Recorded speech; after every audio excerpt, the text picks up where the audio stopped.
المتقين والصلاة والسلام على أشرف الأنبياء والمرسلين أما بعد فأعوذ بالله من الشيطان الرجيم بسم الله الرحمن الرحيم اللهم صل على سيدنا ومولانا محمد النبي الأمي وعلى آله وصحبه وبارك وسلم۔ اللہ رب العالمین سورہ نحل آیت نمبر 60 اور 61 کے اندر ارشاد فرما رہا ہے لِلَّذِينَ لَا يُؤْمِنُونَ بِالْآخِرَةِ مثل السوء وللہ المثل الأعلى وهو العزیز الحکیم ولو يؤاخذ الله الناس بظلمهم ما ترك عليها من دابة ولكن يؤخرهم إلى أجل مسمى فإذا جاء أجلهم لا يستأخرون ساعة ولا يستقدمون۔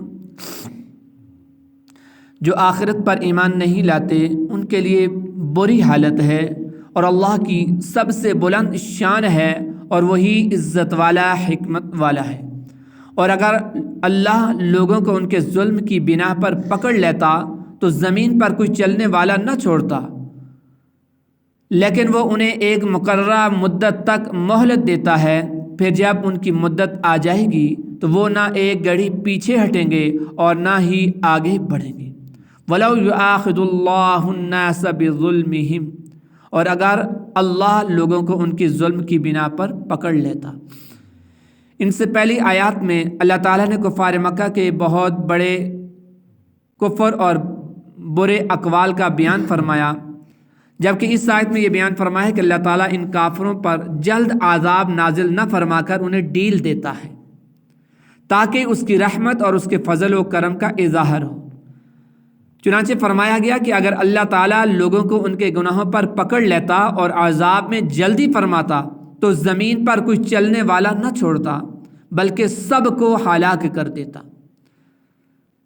ان شر الدواب عند اللہ الذین کفروا، بے شک جانوروں میں سب سے بدتر اللہ کے نزدیک وہ ہیں جنہوں نے کفر کیا۔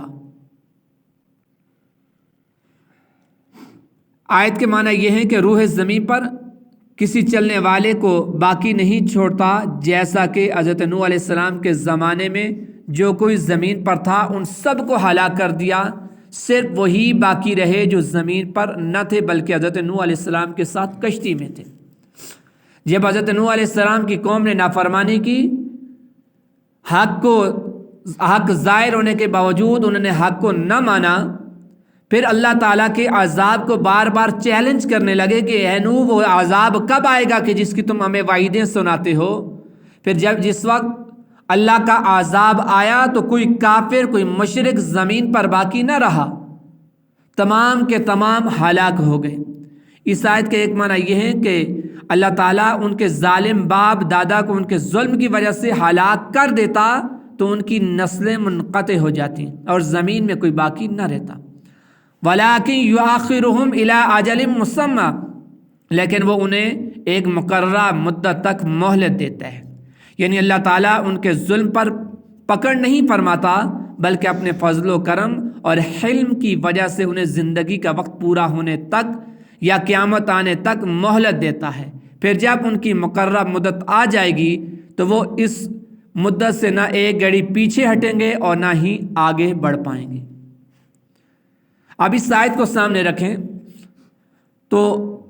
وہ لوگ اپنا محاسبہ کریں کہ جو ظلم اور زیادتی لوگوں پر کرتے ہیں، لوگوں کے اموال ناحق ضبط کرتے ہیں، لوگوں پر ظلم اور جبر کے پہاڑ ڈالتے ہیں، اس کے باوجود اللہ رب العالمین انہیں ڈیل دے رہا ہے، اور وہ لوگ یہ سمجھتے ہیں کہ اللہ ہماری گرفت نہیں کر رہا، اللہ ہمیں پکڑتا نہیں ہے تو ہو سکتا ہے ہم حق پر ہوں۔ تو یاد رکھیے گا کہ اللہ رب العالمین ظالم کو ڈیل دیتا ہے، فاسق کو ڈیل دیتا ہے کہ وہ اور گمراہی کے اندر چلا جائے اور ضلالت کے اندر چلا جائے، اور پھر جس وقت اللہ رب العالمین پکڑ فرماتا ہے تو اس کی پکڑ بڑی شدید ہوتی ہے۔ اللہ رب العالمین نے فرعون کو بھی رخصت دی ہوئی تھی، ایک معین وقت تک ہر کافر اور مشرک کو جو جتنے بڑے ظالم اور جابر تھے انہیں ایک معین مدت تک اللہ رب العالمین نے رخصت دی ہوئی تھی۔ پھر جس وقت اللہ نے ان کی پکڑ کی اور ایسی پکڑ کی کہ رہتی دنیا تک ان کی مثال بن گئی۔